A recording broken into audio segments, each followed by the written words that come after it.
वफाकी दारुल हुकूमत इस्लामाबाद से मैं हूं कार बका और आप देख रहे हैं मेरा यूट्यूब चैनल। मगविया ज़ारा काज़मी केस के हवाले से आज अदालत में समाअत थी। समाअत में क्या हुआ उस पर बात करेंगे, कल क्या होगा उस पर भी बात करेंगे, मगर सबसे पहले सबसे अहम नुक्ते पे बात करते हैं। नुक्ता यह है कि नूर बीबी सलमानी टोपी उतार के सामने आ चुकी है। रात को आपको बताया था कि स्क्रिप्ट राइटर ने तब्दीली की है। फ्लॉप फिल्म को चलाने की दोबारा कोशिश की गई और कोशिश ये थी कि नूर बीबी को डिंगा यानी कि गुजरात से निकाल के वापस लाहौर पहुंचाया गया था। रात तक ये चीज क्लियर नहीं थी कि क्यों लाहौर पहुंचाया गया, किस मुकाम पे रखा गया, मगर सुबह होते ही ये चीजें क्लियर हुई। एक लंडे का सहाफी पकड़ा गया, उसका यूट्यूब चैनल पकड़ा गया और उसमें नूर बीबी को दिखाया गया। वो नूर बीबी का मुंह बोला बेटा सामने आया और उस मुंह बोले बेटे ने अपनी मां जी का इंटरव्यू किया। इंटरव्यू में दो मां बेटा छोड़ू थे, दोनों ने जबरदस्त छोड़ी और उन्होंने वहां पे भाषण देने की जबरदस्त कोशिश की जो कि बुरी तरह से फ्लॉप हो गए। अब इस कहानी के पीछे माइंडसेट क्या है, नूर बीबी को सामने क्यों लाया गया, ये जरा आपके सामने रखता चलूं। नूर बीबी को इन्होंने छुपाया, नूर बीबी को इन्होंने भगाया और मुख्तलिफ मकामात पे रखा, मगर बिलाहर वो लोगों ने स्क्रिप्ट यह बनाया कि नूर बीबी को वापस लाहौर पहुंचाया जाए, लाहौर पहुंचा के उसका एक व्लॉग किया जाए, एक इंटरव्यू किया जाए, उसे मंजर पे लाया जाए और दिखाने की कोशिश की जाए कि सानू कोई फर्क नहीं पैंदा, असी तो बड़े स्ट्रोंग हाँ। अब मामला यह है कि ये जो पानी था वो सर से गुजर चुका है, अब ये बुरी तरह से फंस चुके हैं। ये केस एक चीज रिकॉर्ड पे रख ले कि ये केस लटकाया जा सकता है, ये मजीद डिले किया जा सकता है, इस केस में मजीद जो है वो इस केस को लंबा किया जा सकता है, मगर इस केस को खत्म नहीं किया जा सकता। इस केस से जान नहीं छुड़ाई जा सकती। मेहदी काज़मी को इन्होंने ब्लैकमेल किया, उसको कहा तुम्हारी बेटी की नंगी वीडियोस हमारे पास है, वो मंजर पे ले आएंगे। उसकी बीवी को उन्होंने कहा इसका शबाब खत्म हो गया।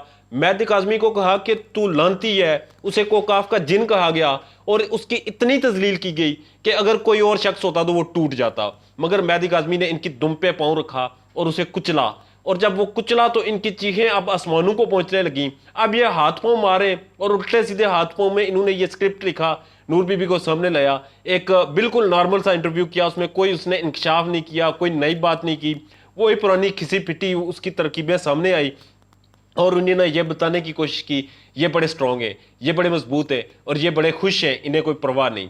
जबकि इस वक्त रियलिटी ये है कि ये बिल्कुल तबाह हो चुके, ये बिल्कुल फारग हो चुके और अब इनको बचने के लिए इनके पास कोई चांस नहीं। अब इस केस के पीछे एक बड़ा हाथ मौजूद है, जिस हाथ का मैं पहले दिन से जिक्र कर रहा हूं। उस हाथ को इनके जो वकील हैं आमिर नियाजी वडेरा, मुलजमान के वकील, उन्होंने आज अदालत में बैठ के काल मिलाई। आप एक चीज से नशीन कर लें कि एक नॉर्मल केस, एक बच्ची घर से भाग के आई, उस बच्ची को उसके वालिदैन वापस ले गए और दरखास्त ये अदालत में दी गई कि ये बड़े शरीफ लोग हैं, इनके ऊपर से केसेस खत्म किए जाएं। ये शरीफ लोग, ये मासूम लोग, इनका वकील अदालत के अंदर जज के सामने बैठ के दूसरी पार्टी जो मुद्दई पार्टी है उनके वकील के सामने काल मिला के किसी का फोन रख देता है कि वो सुने इसके दलाइल। इसके पीछे मास्टरमाइंड इतना तगड़ा है कि वो कोर्ट की लाइव प्रोसीडिंग सुनना पसंद करता है, वो लाइव प्रोसीडिंग सुनना चाहता है। आप अंदाजा लगा सकते हैं कि केस की नोयत क्या है, इसमें ये सीरियस के साथ तक है। और ये जो ड्रामर चाह रहे हैं, ये जो दिखा रहे हैं कि ये बड़े नॉर्मल गिराना है, नॉर्मल लोग हैं, नॉर्मल केस है, ये किस हद तक सदाकत है। बहरहाल आज अदालत में ट्रायल कोर्ट यानी कि सिटी कोर्ट में इनकी दरखास्तों की समाअत थी। 164 और मुलाकात की दरखास्तें थी 164, यानी कि बच्ची के बयानात के हवाले से कि उसके जो माइनर डिक्लेयर हो चुकी है उसके एक दफ़ा फिर बयानात लिए जाएं, जो बिल्कुल फजूल बात है उस पर, और मुलाकात पे कि जहीर की मुलाकात करवाई जा सके।